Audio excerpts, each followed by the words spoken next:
মাঠে 2000-এর উপর শহীদকে শাহাদাত বরণ করতে দেখেছি, যারা আমরা দেখেছি হেলিকপ্টার থেকে গুলিবর্ষণের দৃশ্য, যারা আমরা দেখেছি নির্বিচারে গুলি করে কিভাবে আমাদের ভাই বোনদেরকে শহীদ করা হয়েছে, যারা আমরা দেখেছি পুলিশের সেই সদস্যদের যাদের মধ্যে কোনো গিলটি ফিলিং নাই, আওয়ামী লীগের সেই সদস্যদের যাদের মধ্যে কোনো গিলটি ফিলিং নাই, জনগণের বুকের উপর গুলি চালাতে যারা নির্দ্বিধায় গুলি চালিয়েছেন, আজকে আবারও আমরা দেখছি বাংলাদেশের মাঠে ঘাটে আওয়ামী লীগের নামে, শেখ হাসিনার নামে, খুনি হাসিনার নামে মিছিল হয়। জুলাই যোদ্ধারা বেঁচে থাকতে, জুলাই যোদ্ধারা মাঠে ময়দানে থাকতে আওয়ামী লীগ বাংলাদেশে কোনো মিছিল করতে পারবে না।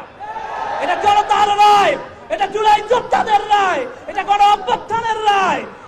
আমরা বেঁচে থাকতে আওয়ামী লীগ বাংলাদেশে রাজনীতি করতে পারবে না। আমাদের লাশের উপর দিয়ে আওয়ামী লীগকে রাজনীতি করতে হবে। আমরা বলতে চাই, মুখের আগুন দেখেছ, হৃদয়ের আগুন দেখো নাই।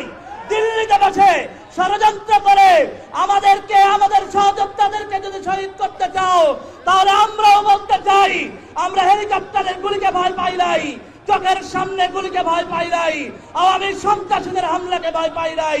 সুতরাং কোন হুমকি দামকি ভয় দেখিয়ে জুলাইয়ের যোদ্ধাদেরকে থামানো যাবে না ইনশাআল্লাহ।